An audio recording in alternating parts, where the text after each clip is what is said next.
Hello, I'm Lesley Logan, and today I'm going to do down stretch here on the reformer.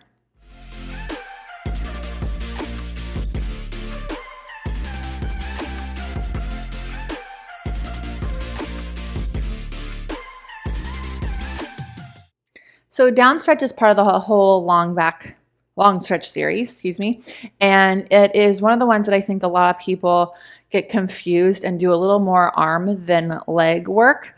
So the exercise is called the down stretch. So you are allowed to emphasize more of that down reach if you want to, and really learn how to get stretched through your legs into your feet, into your seat, and come back in. So when I demonstrate it, it won't be as big as you probably think it should be.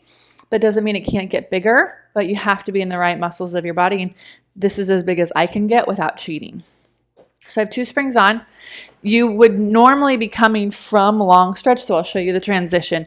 You finish a long stretch. You come in and try to lower both knees down at the same time as you place your feet, right? So that you just minimize how much you're moving around. My wrists are super straight, so I don't have my wrists back here.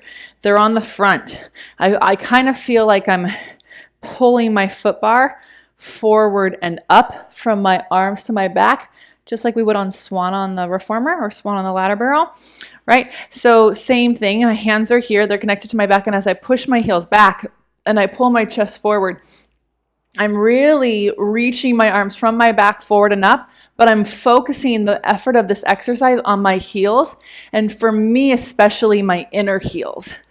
I'm reaching my tailbone down towards my knees, so I'm not like this, right? And I also don't want to be like this in my lower back. So I've got a lot of two-way stretch going on, out the crown of my head and through my heels. You do like 3 to 5 of those, and then you would transition into your up stretch, right? So you dive in, you lift yourself up, and you keep on moving. Again, if you're feeling this in your lower back, it's because you're in it. So if you're feeling like you're pushing from your arms, it's because you are, right? So trust yourself, go smaller, use your feet, find that hamstring, that under butt connection, and press and resist from there. So I try to really push my heels back into the shoulder blocks as I come in, and that way that encourages that I'm not using my hands or the springs to pull myself in. I hope that helps.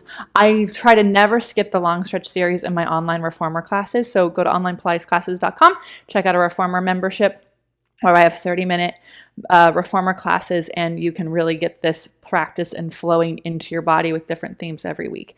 For any questions or comments, please put them below, and I will see you next time.